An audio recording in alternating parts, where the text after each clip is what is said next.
अभी कुछ दिन पहले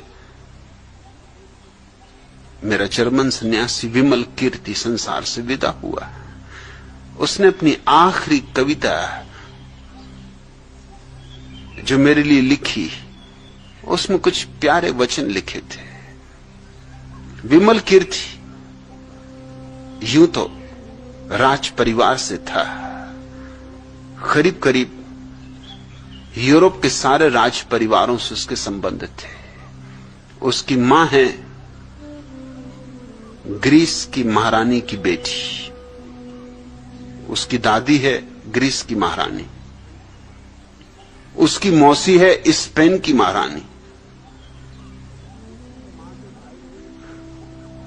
उसकी मां के भाई हैं प्रिंस फिलिप एलिजाबेथ के पति इंग्लैंड के।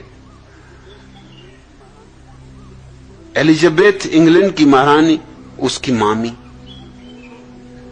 प्रिंस वेल्स उसके ममेरे भाई। उसकी मां ने ये दूसरी शादी की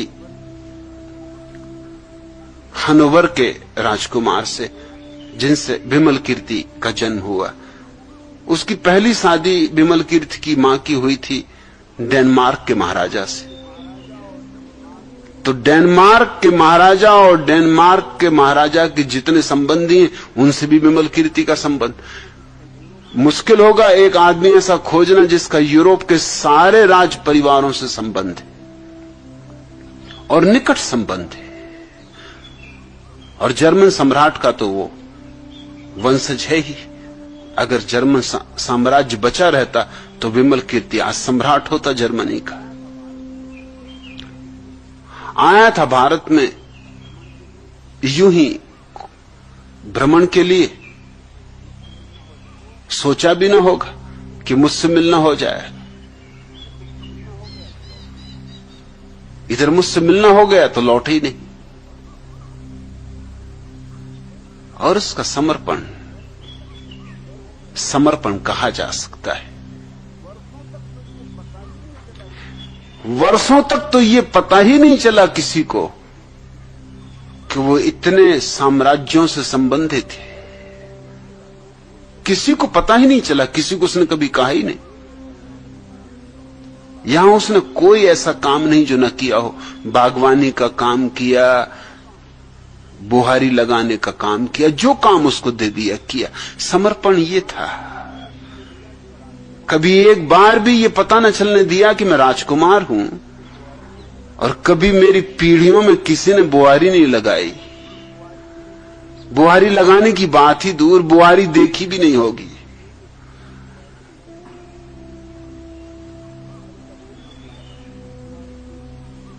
फिर वो मेरा पहरेदार हो गया, मेरे दरवाजे पर पहरा देता था।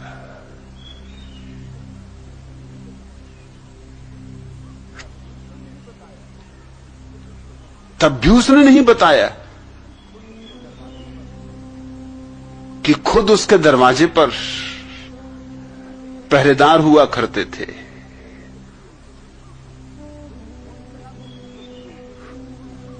मुझसे ना तो उसने कभी कोई प्रश्न पूछा, ना मुझे कभी कोई पत्र लिखा। पत्र लिखता भी था तो अपनी डायरी में रखता जाता था। उसके विदा हो जाने के बाद ही उसकी पत्नी तुरिया ने मुझे डायरी दिखाई जिसमें कि वो पत्र रखता जाता था।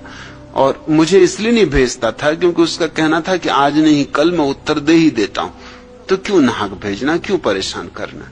अपना पत्र लिख के रख लेता हूं कि मेरा प्रश्न था कि मैं न भूल जाऊं। उत्तर तो आ ही जाता है, देर अबेर, जब मेरी जरूरत होती उत्तर आ जाएगा। आखिरी पत्र उसने जो मुझे लिखा है वो भी मुझे भेजा नहीं था। उसमें उसने लिखा है कि मैंने कभी सोचा भी न था कि जीवन में इतना आनंद भी हो सकता है, और मेरे सर्वाधिक आनंद के वो क्षण हैं जब मैं आप दरवाजे के बाहर निकलते हैं और आपके पर्दे के बाहर पहरा देता हूं और आपके पैरों की आहट सुनता हूं। बस आपके पैरों की आहट मेरा सबसे बड़ा आनंद है। मुझे सब मिल जाता है। वो पर्दे के बाहर होता था तो मैं तो उसे दिखाई पड़ता नहीं था। एक कमरे से मैं दूसरे कमरे में जाऊं तो मैं उसे दिखाई नहीं पड़ता था, लेकिन मेरे पैरों की आहट उसे सुनाई पड़ती थी। वो कहता था 24 घंटे भी मैं वहां बैठा रह सकता हूं, बस दिन में 2 बार आपके पैरों की आहट सुनाई पड़ जाती और मैंने सब पा लिया।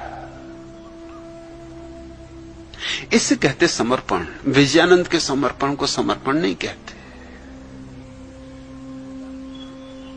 तो विमल कीर्ति विदा भी बुद्ध की तरह हुआ, बुद्धत्व को पाकर हुआ। और बुद्धत्व पाने की कोई चाह न थी, सोच भी न था, विचार भी नहीं था। सोच विचार से नहीं होता, लेकिन जन्मों जन्मों यही खोज चलती। वो मेरे पास आया और रुक ही गया। बस एक किरण पहचान में आ गई कि उसने पकड़ लिया सहारा।